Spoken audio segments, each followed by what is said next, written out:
BJP. NDA ആഗ്രഹിക്കുന്നത് ഒരു job revolution, investment and job revolution കൊണ്ടുവരാനാണ്.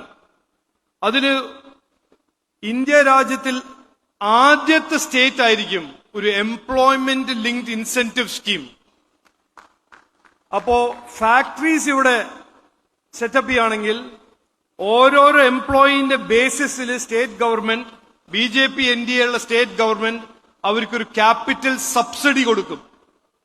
അപ്പൊ ഇവിടെ നിക്ഷേപം കൊണ്ടുവരാനും ഇവിടെ ഒരു മാനുഫാക്ചറിംഗ് സെറ്റപ്പ് ചെയ്യാനും സ്റ്റേറ്റ് ഗവൺമെന്റ്, ബി.ജെ.പി. എൻ.ഡി.എ ഒരു സ്റ്റേറ്റ് ഗവൺമെന്റ് ഒരു എംപ്ലോയ്മെന്റ് ലിങ്ക്ഡ് ഇൻസെന്റീവ് കൊടുക്കും. ഇത് ഇന്ത്യയിൽ ആദ്യത്തെ ഇങ്ങനത്തെ ഒരു കേസ് ആയിരിക്കും ഈ എംപ്ലോയ്മെന്റ് ലിങ്ക്ഡ് ഇൻസെന്റീവ്. അതിന്റെ അപ്പുറം ഞാൻ പറഞ്ഞ പോലെ sunrise sectors, electronics, pharma, technology, innovation, അതിനുവേണ്ടി ഒരു PLI scheme, production linked incentive scheme ഞങ്ങൾ നടപ്പിലാക്കും.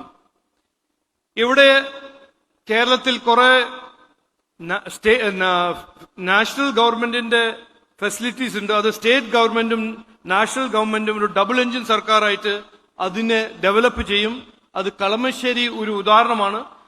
അവിടെ കുറെ കാര്യങ്ങൾ നമുക്ക് ചെയ്യാൻ കഴിയും, എസ്പെഷ്യലി ഇൻ മാനുഫാക്ചറിംഗ്.